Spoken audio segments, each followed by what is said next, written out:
So, this week we come on to the first of the 8 strange and wonderful things about the Dharma. And the 8 strange and wonderful things comes from a text called the Udana, one of the early Pali canon texts. And it comes from, for those geeky people who want to know and look it up afterwards, it's the 5th chapter and the 5th sutta in the 5th chapter. And it's called the Uposatha Sutta.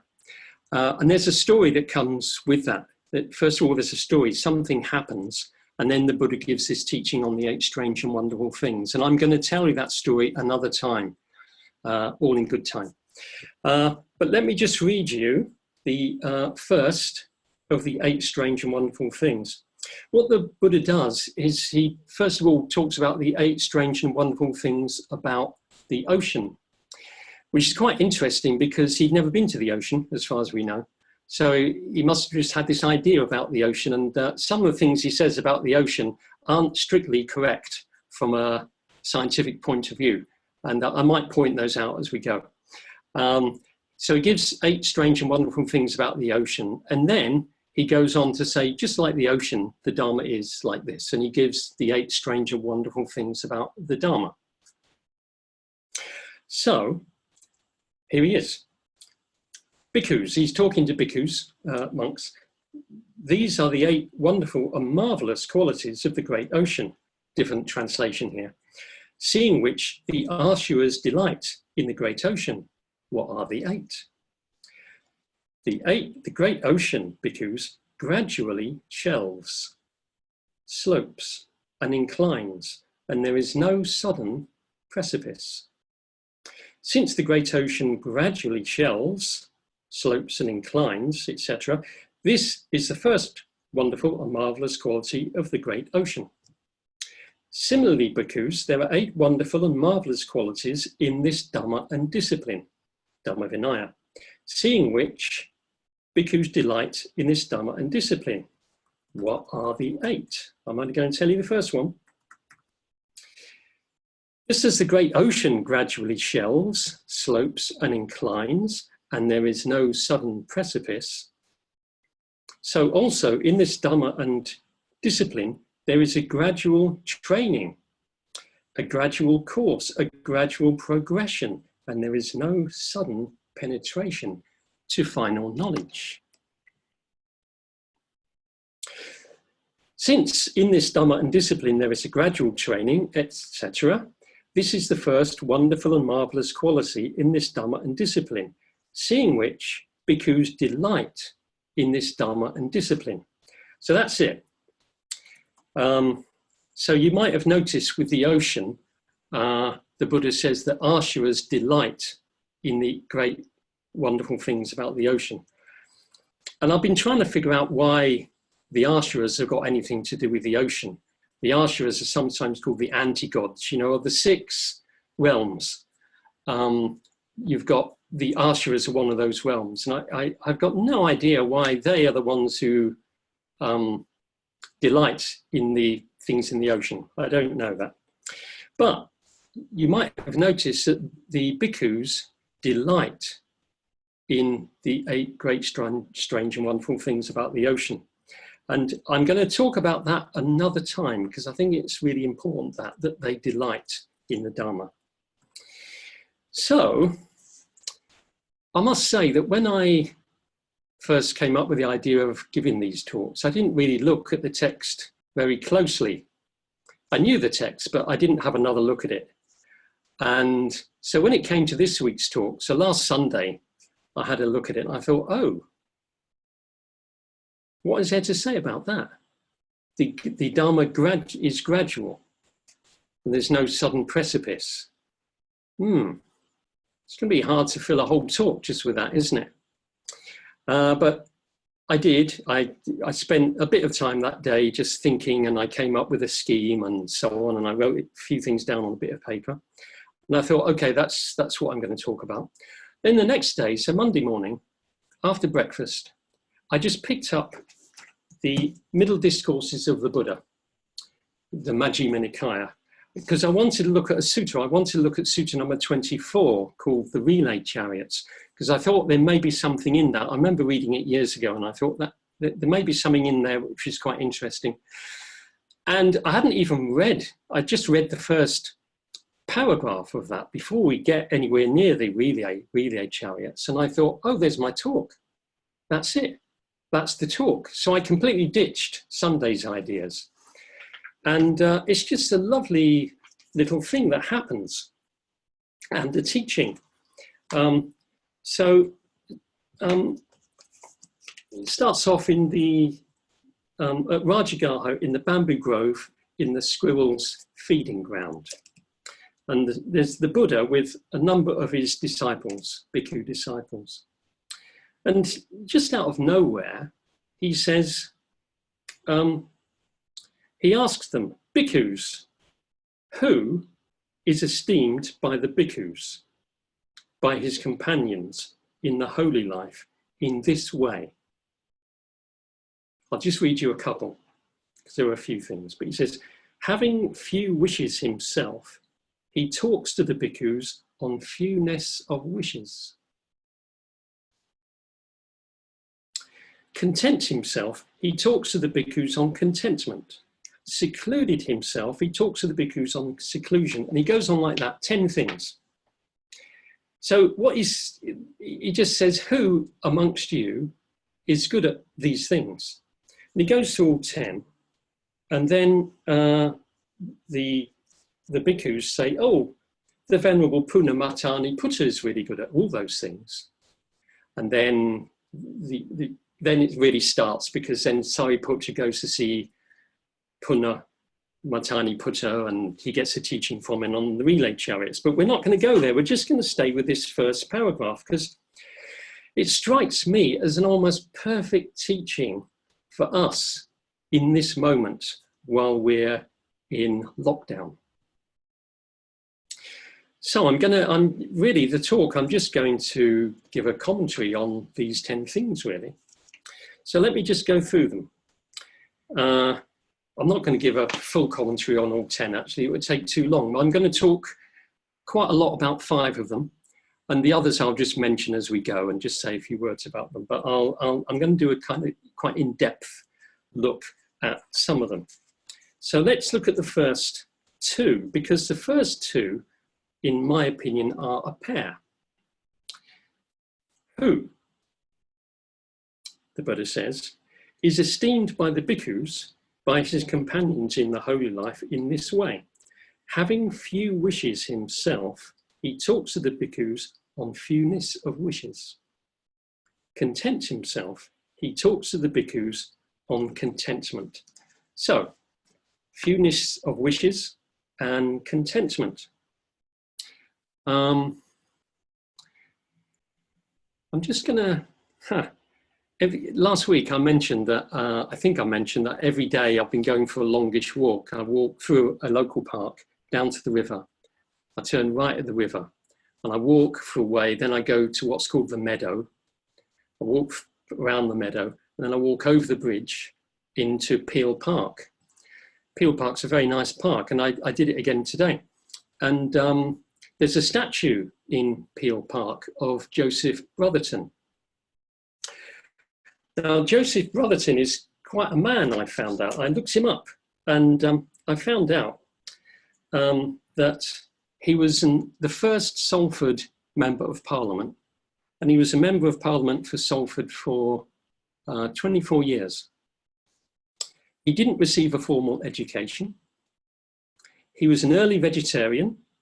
His wife wrote the first vegetarian cookbook. He was a Christian minister, non-conformist Christian minister. He worked to improve conditions of workers. Oh, I do wish phones wouldn't do that.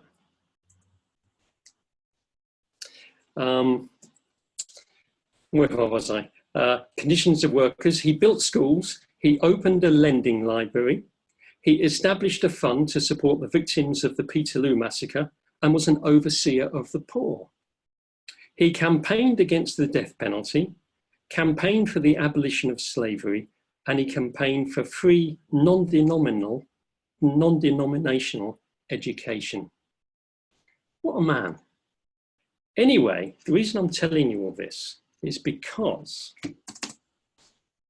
on the side, he stands on a plinth, and on the side of the plinth, there's a quote from him, a quotation. He says, "My riches consist not in the extent of my possessions, but in the fewness of my wants." Isn't that marvelous? I'll read it to you again. "My riches consist not in the extent of my possessions, but in the fewness of my wants." I thought that was lovely. So, fewness of wants. I had a lovely few hours when I found this text, looking up all the key Pali terms and looking them up in the Pali English dictionary. I won't tell you them all, but that's the kind of person I am. So fewness of wants is apiccio. There's actually an order member called Apiccia. I think he lives in Newcastle. Anyway, Apiccia means desiring little or nothing, easily satisfied, unassuming, contented, and unpretentious. Unpretentious. That's really interesting, isn't it? Why unpretentious? I thought maybe because you're only pretentious to get something. I suppose that's true, isn't it? Why do people pretend to be something other than they are? I suppose they must want to try to get something from somebody. So part of fewness of wants is just being completely who you are, being completely unpretentious. And so that's fewness of wants. And then contentment. Now, contentment, I've known the Pali word for contentment for many years. It's one of my favorite Pali terms. It's santuti. Santuti. It means satisfaction, contentment. So it's exactly the same as the English word contentment. Cambridge Dictionary, online dictionary, says contentment is happiness and satisfaction, often because you have everything you need.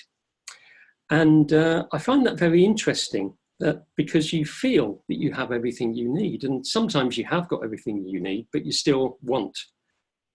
But this is a wonderful quality that Punna, can't remember his name now, that man. But the first part of his name, interestingly, Punna, I looked that up in the dictionary, and it's not Punya, which means merit. It's Punna, which means full. So I wonder if that's connected with this fewness of wants, that he's full already, he's full. And I think this idea of Joseph Brotherton's, of his riches consist in the fewness of his wants, is very interesting. And I think it's often said that, fewness of wants, contentment is riches, it's great riches, you're really wealthy and so on. And I think we take that as a kind of metaphor, and we don't take it that seriously as if it really means that. But I think it does. I think it means that you're really rich when you're content, when you have no wants. So I'm just going to tell you about me now. So yesterday, I spent a very happy few hours talking to my friend Marcus on Skype. And it got to 5:45, and Marcus said, "You know what the time is?" I said, "No." He said, "It's 5:45. We've been on talking for nearly 3 hours." So we said goodbye, and I made a cup of tea, and I sat in my armchair just there, and I began reading my book. And I just got really absorbed in the book. And then the next time I looked up, it was twilight. And I'm on the 7th floor here, and I can see that way and that way. And all the lights were twinkling, and there were a few clouds. The sky was rather lovely. And I just put it was a Kindle actually, that's why I could carry on reading. I put that down and I just looked, and I felt this, because I've been very absorbed in my book. You know, when you're reading a book that you really enjoy, it's this quiet happiness, isn't it? It's very absorbed, but it's also very pleasurable. And so I was feeling that, so I put the book down and I just looked out the windows, and that feeling carried on, and I looked out and I thought, this is it. This is contentment. I just feel so content. And it doesn't happen that often that it's such a strong feeling of contentment. I get it when I'm on my own a lot or when I go on retreat. And it's almost as if peace just descends upon me. Or another way of putting it is if I kind of chunk down into myself more than I was before, you know, because a lot of the time we're connected with the outside world and our outside senses, our external senses are on the go and our consciousness is out there. But it's as if after that hour of reading, I became very quiet, and it's as if my consciousness moved from out there to inwards, and it's almost like the metaphor I had was I'd come to anchor. So my ship had anchored and I just stopped. It was a lovely, lovely feeling. And I thought, oh, I just love this feeling of contentment. It was so peaceful and serene. And then, of course, I was thinking about wonder. And I thought, oh, this actually feels really, really close to wonder. I'd never really put those two things together, but I thought, that's part of what the contentment is. It's almost as if the world is trying to say something to me. It's sort of, it's got a message which I don't know how to read. And it wasn't impinging upon me. It wasn't like that, but it was almost like it was there for me to read if I wanted to, but I couldn't quite get there. But I thought, oh, that's really interesting, contentment and wonder. Perhaps it's when you don't want anything at all, when you feel you've got everything you want, everything you need, and you feel very happy just living in the world. Maybe that's where wonder can arise, from that lovely contentment. So yeah, that was a lovely experience. And then there's something I forgot to say last week, because I was talking about the Canadian pianist Glenn Gould and his idea that art is to do with wonder. And I meant to say, oh, he says wonder and serenity. And I meant to say something about that, but then I forgot. But then, of course, last night, as I was having this experience, I felt really serene. And wonder was, it was like pregnant, ready to be had. And I thought, wonder and serenity, they seem to go together very well as well. So that's the first two, fewness of wants and contentment. Now the next two go together as well. It seems to me that they're a pair. Secluded himself, he talks to the bhikkhus on seclusion. Aloof from society himself, he talks to the bhikkhus on aloofness from society. Let me just say something about this aloofness from society. This is Bhikkhu Bodhi's translation. I looked it up in the dictionary. It's asamsata. And the Pali English dictionary has not mixed or mixing, not associating, not given to society. There's nothing about aloofness there. And I don't really like aloof from society. It seems a bit superior to me. What does it mean? Not associating, not given to society. The Buddha was very keen on this because the other aspect of this, of course, is seclusion. And why did the Buddha talk about seclusion and not being involved in society? What was all that about? And there's another sutta in the Majjhima Nikaya, quite a bit later on, called the Mahashunyata Sutta. And the Buddha's talking to Ananda, and I won't tell you everything he says, but at one point he says, Ananda, a bhikkhu does not shine by delighting in company. Does not shine by delighting in company, by devoting himself to company, by delighting in company, by rejoicing in society. Indeed, Ananda, it is not possible that a bhikkhu who delights in company, takes delight in company, etc., who delights in society, blah, blah, blah, it's not possible that someone like that will ever obtain at will, without trouble or difficulty, the bliss of renunciation, the bliss of seclusion, the bliss of peace, the bliss of enlightenment. that might come as bad news to you, that if you delight in company, you won't ever reach those blisses of renunciation and seclusion and so on. But what is all that about? Because isn't that a bit, goes against the Buddha's famous teachings on friendship, does it not? Isn't friendship supposed to be the whole of the spiritual life? I mean, Ananda came up to him and said, "Oh, Lord, I think that friendship is half of the spiritual life." And the Buddha said, no, it's the whole of the spiritual life.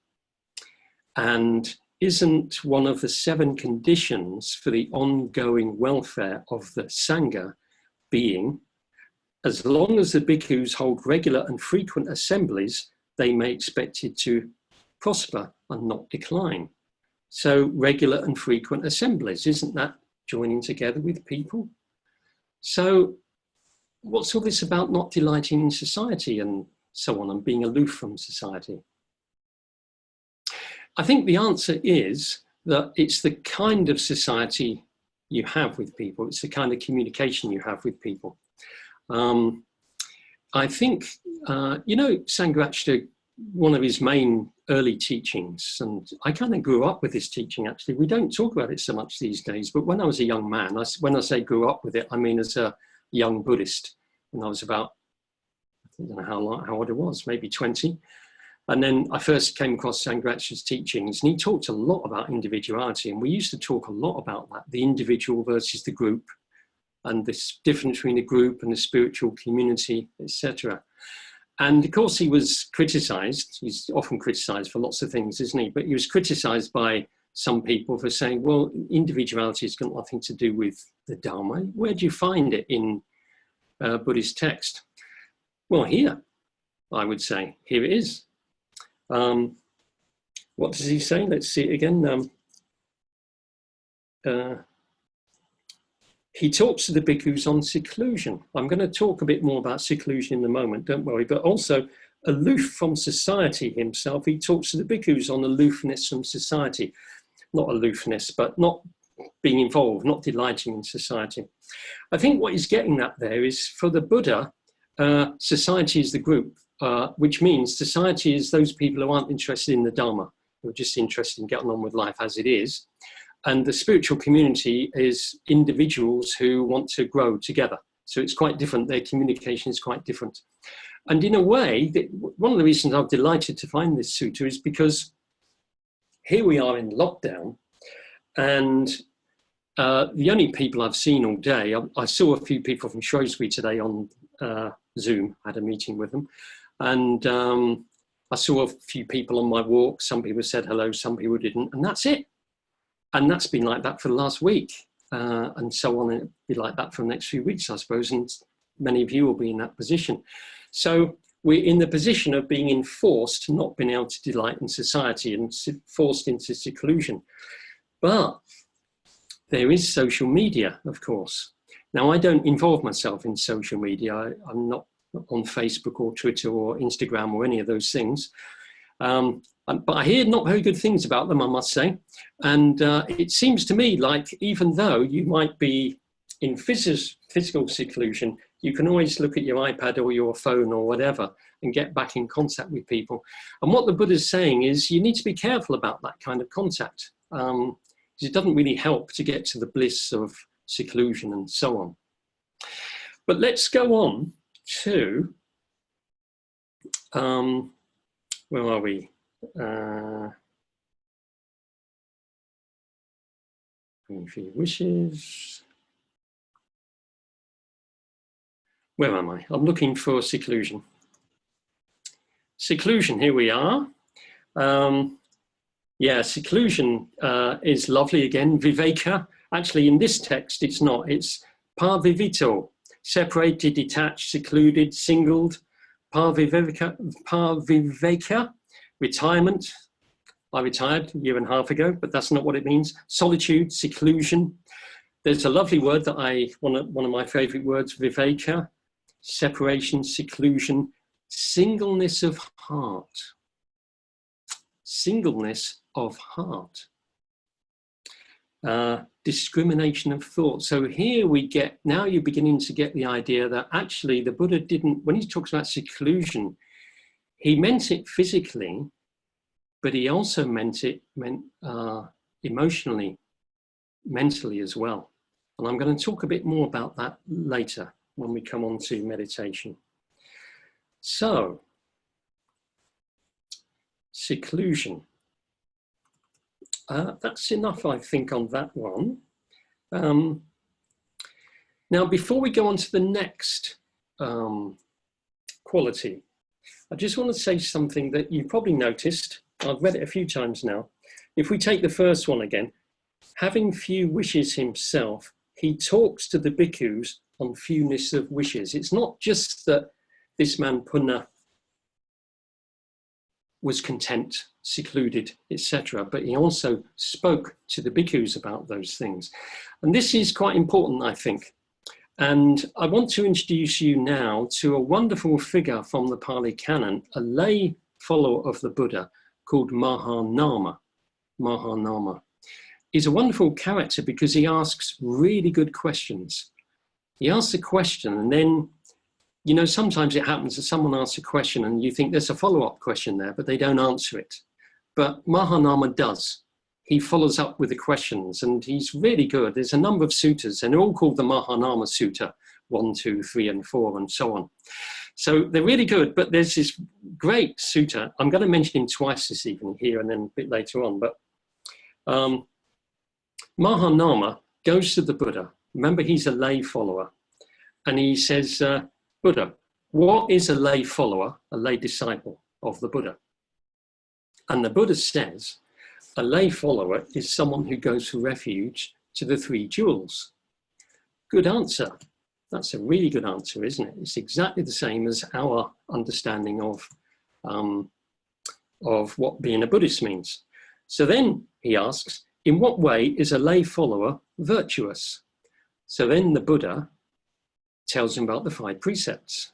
So now you've got going for refuge to the 3 jewels, followed by the 5 precepts, which is what we chant in the refuges and precepts. The 3 refuges followed by the 5 precepts. And then he says, this is an interesting question. In what way is a lay follower engaged in his own welfare, but not in others' welfare?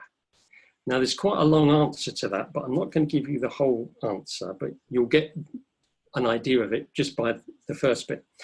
So the question again, in what way is a lay follower engaged in his own welfare, but not in others' welfare? So the Buddha says, inasmuch as a lay follower is possessed of faith himself, but doesn't rouse others to possess faith, is possessed of virtue himself, but doesn't rouse others to possess virtue. And he goes through a whole list of things, ending with, is himself committed to the practice according to the Dharma, but doesn't rouse others to be committed to the practice according to the Dharma. So a lay follower who is engaged in his own welfare just does that. Doesn't help other people with the Dharma, doesn't spread the Dharma, doesn't tell other people about the Dharma. So he asked the obvious 4th question, in what way is a lay follower engaged in his own welfare and in others' welfare? The Buddha, inasmuch as a lay follower is possessed of faith himself and rouses others to possess faith, etc., etc., is himself committed to practice according to the Dharma and rouses others to be committed to the practice according to the Dharma. So that's the difference. And, you know, sometimes we talk about the Mahayana and the Bodhisattva ideal and so on. We tend to think it's not present in the early texts, the Pali Canon texts, but it is present. And here it is. Here's this lay follower wanting to know how to practice both for himself and for others. And this is exactly the way the Buddha puts it too, isn't it? He doesn't just ask, do you know anyone who's really good at contentment, really good at seclusion? No, he says, and they tell other people about that. They teach that too. Now, you might think, well, we can't all be teachers. I don't think it's so much a matter of all being teachers. It's just a matter of sharing what you've got with other people, if and when appropriate. Sometimes it's not appropriate because people don't want to know. You know, you've probably had that sometimes. Like my family do not want to know. There's no good telling them about Buddhism. They just don't want to know. So it's no point. But, you know, whenever there is a way of talking about something with somebody, then we do that. And the Buddha, going back to this aloofness from society, or not getting involved in society, sometimes the Buddha would come across a whole load of bhikkhus and they're chatting away, and they're chatting about all sorts of nonsense, you know, kings and ministers and money and so on. And so he says to them, so what were you just talking about? And they have to admit to him that they were talking about that. And he says, no, you shouldn't be doing that. You know, you should either keep the noble silence or talk about the Dharma.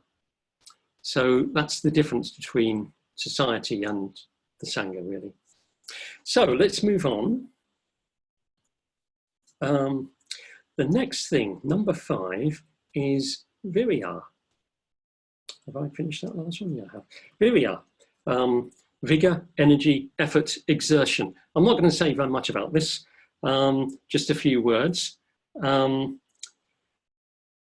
Gampopa, the great Tibetan teacher, one of the great disciples of Milarepa, he defined laziness as spending your time subduing enemies and hoarding money, which is quite a definition of laziness.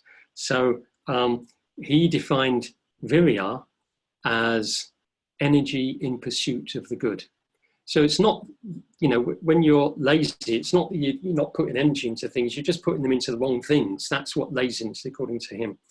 So vigor is energy in pursuit of the good. It's a positive thing. And I wondered, you know, I'm thinking, why is that here now? Why does that come here? You've got those first 4, 2 pairs, and then you've got virya. Why is that? And I thought, well, maybe it's because if you're secluded, if you're really content, you don't want anything, maybe you haven't got any motivation to do anything. So you have to find your motivation from something else, don't you? You don't need anything, but maybe you need to find motivation in the Dharma. So virya comes there. So don't, you know, be content and be secluded, but be careful not to get too lazy in that, you know, just hanging about. Anyway, that's all I'm going to say on that. I don't think much more needs to be said. We come to the next one, Sila Sampanno. Secluded from society, energy, attained to virtue himself. He talks to the bhikkhus on the attainment of virtue. So virtue is a translation of sila, and sila is behavior. We usually translate it as ethics, but it's behavior. It's the way you behave. It's what you do. And it's Sila Sampanno. Sampanno, some of you will have come across Sampanno in the, it's the Ratnaguna, isn't it? Sampanno. Sampanno means successful, complete, perfect, consummate, or attained to. So now we've got Sila. Again, I'm not going to say very much about Sila, but I find it very interesting that here's this list, and it seems to me to be a progression. It's a progression into the depths of the Dharma. And Sila doesn't come until number 6 of 10. Now, we usually think of Sila as coming number 1, don't we? Like with the threefold way, Sila, Samadhi, Prajna. But Samadhi and Prajna do come after this. But before Sila, you've got these 5 things to do. And I often say, when I used to teach at the Dharma, we do meditation courses. And when we do Dharma courses, almost the first thing we teach is people how to meditate, which is all wrong, really. It's not the regular steps. It's not the way it would be done in a traditional society, because before you can really meditate, you've got to get your act together. You've got to get your behavior together. You're not ready to meditate yet when you're a beginner, because you've got to sort your life out somehow.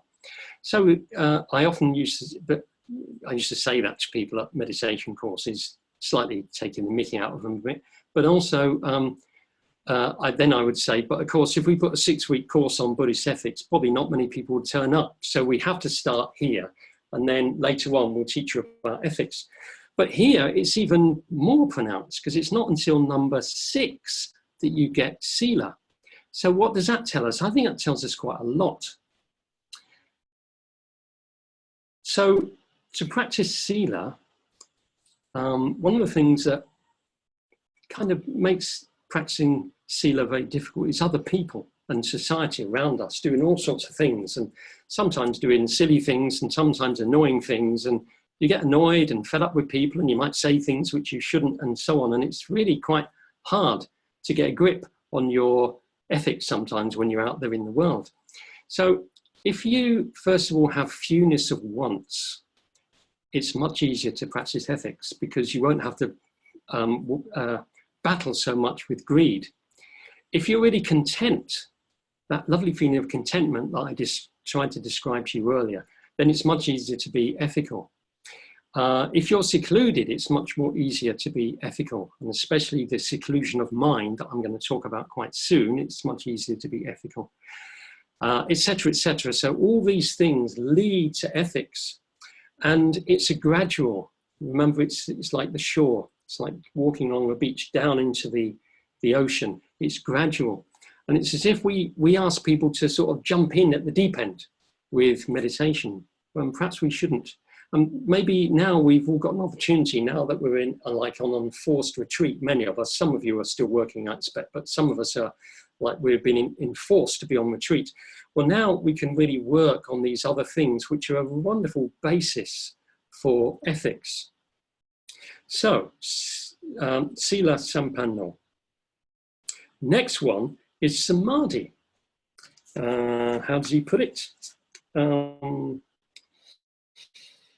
Attained to concentration himself. He talks to the bhikkhus on the attainment of concentration. Concentration is a translation of Samadhi. The Pali English dictionary has concentrated, self-collected, intent, state of mind, and meditation.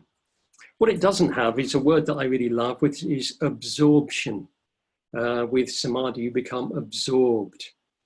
And now we're going to go into something else now, something very interesting. Some of you will know about this already, but some of you won't. And I think it will come as a surprise, a delighting surprise, I hope. So, you know, with Samadhi, you get the 4 jhanas, first jhana, second jhana, and so on. And you know the 5 factors of the first jhana, right? So with the first jhana, you've got vitaka and vichara, which are usually translated as initial and sustained thought.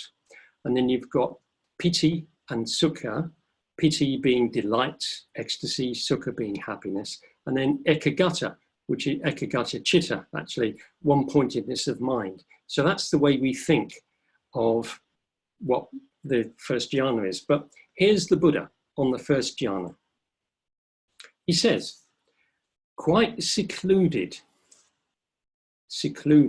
from sense pleasures, secluded from unskillful states of mind. One enters and dwells in the first jhana, which is accompanied by vitaka and vichara, and filled with piti and sukha, born of seclusion. One drenches, steeps, saturates, and suffuses one's body with this piti and sukha, born of seclusion. So there is no part of one's entire body which is not suffused by this piti and sukha. So guess which word is mentioned there more than any other? Seclusion. Yeah, first jhana and seclusion. So let's go through it. Quite secluded from sense pleasures, secluded from unwholesome states. Now, before that, what happens is the Buddha says, you know, to meditate, you need to go off into the forest, find a tree and meditate under it. In other words, you need physical seclusion. But now he also makes it clear that he's talking about another kind of seclusion, seclusion from sense pleasures and seclusion from unskillful states of mind. Where does that leave you? If you're secluded from unskillful states of mind, it means the 5 hindrances aren't present.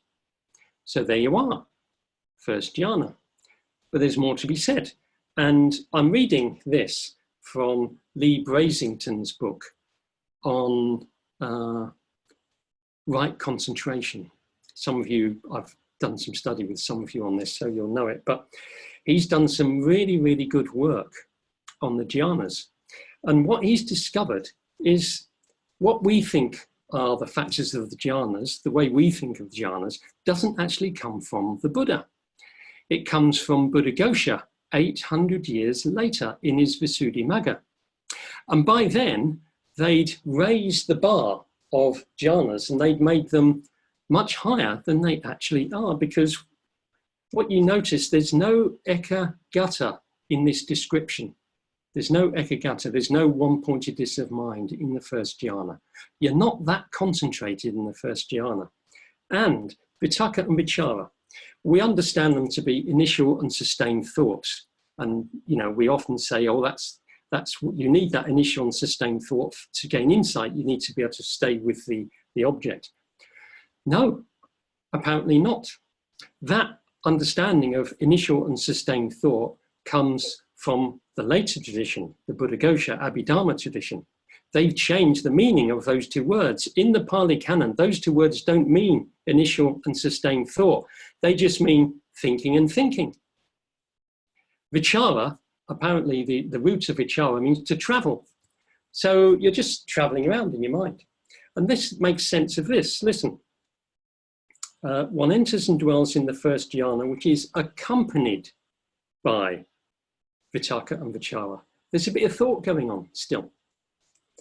And, but then when he says vitakka and vichara, and filled with piti and sukha, so accompanied by thought, but filled with sukha and piti. In other words, your thought is still going on a bit. That's all that's happening. So what that means, if Lee Brasington is right, and I think he is, what that means is first jhana is very, very close. In fact, I've realized I'm in first jhana quite a lot. Usually not when I'm meditating. I'm not very good meditating. As soon as I sit down to meditate, my mind just goes all over the place. Had this very interesting experience in Adhisthana a year or 2 ago. I was reading that lovely novel, My Name is Lucy Barton. Do you know that lovely short novel by the American or Canadian writer? Beautiful novel. It's a novel you want to read slowly and savor it. You don't want to get through it quickly. And I was sitting in a room at Adhisthana reading, and I just finished the chapter. I thought, well, that's enough for now. I don't want to, you know, get it all in one go.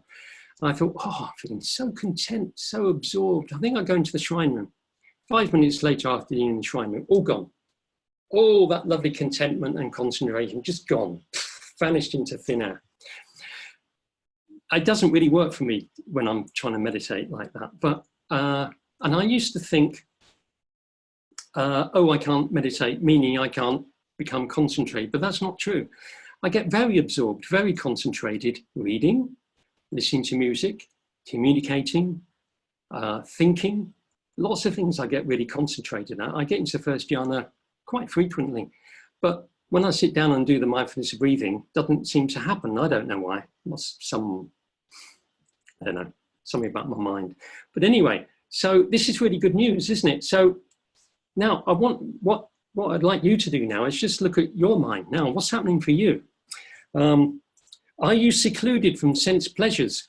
And you'll know that if you're thinking about something else and wishing you were somewhere else, or thinking about going to the fridge to get something, then you're not secluded from sense pleasures. But until I mentioned those things, maybe you weren't thinking about them. So maybe you have been secluded from sense pleasures the whole of this talk. Have you been secluded from unwholesome states? I don't know, but maybe you have been. Has your mind wandered a bit? As I've been talking, it minded you other things, or maybe I got to a bit of the talk that was a bit boring and your mind wandered off. Maybe that happened, but that's okay. You've come back. So that doesn't mean to say you're not in the first jhana. And are you enjoying it? Are you enjoying the experience of watching me give a talk? And are there moments of delight and wonder and so on? And well, that's first jhana. I hope you are in it, because I often get into first jhana when I'm giving talks and so on. So I think there's something else I wanted to say about that. So not that difficult. Oh yes, back to Mahanama. Great guy. He goes up to the Buddha and he said, do you know what? I've been practicing for ages and ages, and I still get these unskillful states in my mind. You know, greed, hatred, and delusion still comes in and floods my mind. I don't know how to get out of it, you know. And the Buddha says, yeah, it's really difficult, isn't it? And then the Buddha opens up about himself. It's lovely. He says, you know, before I was enlightened, when I was a bodhisattva trying to get enlightened, I had exactly the same problem. I couldn't stop craving after sense pleasures. You know, I just couldn't stop it.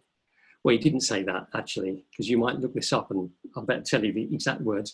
He didn't say I couldn't stop it, but I said, but I was always open to temptation for sense pleasures. Until, he said, until I experienced first jhana. And then that got me away from that kind of addiction to sense pleasures. So what you need to do is just experience first jhana a lot, and then you won't want the sense pleasures so much. And I thought, wow, that is so important. That let's go back to fewness of wants and contentment. How do you get there? How do you get from being a person who has quite a lot of wants to fewness of wants? Well, what you do is you have to sort of cut down your wants a little bit, but not all at once. I've been a Buddhist and a Buddhist teacher for a long time, and I've seen beginners come along and make mistakes. And one of the mistakes, it's usually young people who make this mistake. They get really inspired and then they want to give everything up. First thing they give up is their record collection. Now, those young people who are watching this, you don't realize we used to have these massive record collections, great big LPs on shelves or on the floor. And they gave up their record collection, and they gave up this and that and the other, and tried to give up sex and so on. And hey presto, a few months later, they were really unhappy. They just couldn't carry on anymore. And it's because they gave everything up too soon. So here we come back, we come to one of Bhante's great teachings, which is, he took it from Freud. Freud's got the pleasure principle and the reality principle. And Sangharakshita changed that a bit, but he used those terms. And he said, you need both, the reality principle and the pleasure principle. The reality principle is the principle of the way things are. You're trying to see the way things are. You're trying to see reality. You're trying to have insight. So it's vipassana. The reality principle is vipassana. But you mustn't forget samadhi, because samadhi is pleasure. Samadhi is pleasure. And you need that too. And what people often do, there's a middle way between them, and people often go one or the other. And you know probably some people in the Sangha who are just having a good time all the time. And you can't help thinking they could be a bit more serious perhaps, but they're just having a great time and loving it. And you get other people who are really, really serious, and you can't help thinking they're just a bit over serious. If they just loosen up a bit and enjoy life a bit more, it'd be much better for them. But what happens if you just go for the pleasure all the time, you just go outside the Dharma eventually, and you just have a good time all the time. But if you go the other way, get too much reality and not enough pleasure, then you'll come to a full stop. You won't be able to carry on anymore, because you need pleasure. You need happiness in your life. So both of those two. Yes. Okay, so coming to the end now. Next one is Panya Sampanno. So Panya, wisdom, intelligence. Here's something here, actually. We often think of Panya or Prajna as being wisdom, you know, insight, but it means more than that. It means intelligence, reason, knowledge, wisdom, and insight. So on independence upon samadhi arises insight. And then the next one is vimutti sampanno. So sampanno, remembering, is consummation, consummate. Vimutti is freedom, release, deliverance, emancipation. So after wisdom comes freedom. And then the final one is vimutti jnana dasana sampanno. That's a very long word. Vimutti jnana dasana sampanno. Sampanno, you know. Vimutti, you know. Jnana dasana, some of you will know. Jnana means knowledge, intelligence, insight. Dasana means seeing, to look. So it's quite interesting that insight has both. With insight, you've understood something, so there's a cognitive element, but it's not just understanding. If it were understanding, it would just be knowledge. It's also seeing. It's seeing directly. So it's a direct seeing of something plus an understanding of it at the same time. And so then you might say, you've got Vimutti, and then comes Vimutti Nadadasana. So it's knowledge and vision, knowledge and seeing of not things as they really are, but it's knowledge and seeing of your own freedom. Yeah. So in a way, the final stage of this is freedom, but then there's another one added on, because according to the Buddha, it's not enough to be free. You've got to know that you're free as well. And you've got this strange teaching of the path and the fruit. So you get stream entrance. There's two kinds of stream entrance: a stream entrant of the path and the stream entrant of the fruit, and so on with every stage. What this means is when you become a stream entrant of the path, that's the first moment you become a stream entrant, and then you're free of the first three fetters. You're free, but you don't know you're free yet. The next stage, the fruits of stream entry, is when you're just going about your daily business and then realizing how free you are afterwards. It's like you haven't realized at first. The analogy I give is you're in prison and somebody comes and says, okay, you're free. They open the door, and that's freedom of the path. You're free, right? The door's open, but you haven't explored your freedom yet. So it's only when you go out and then you leave the prison and then you go around and you realize you can do anything you want now. You're free to do anything. Then you realize your freedom. So now you've got jnana dasa of freedom.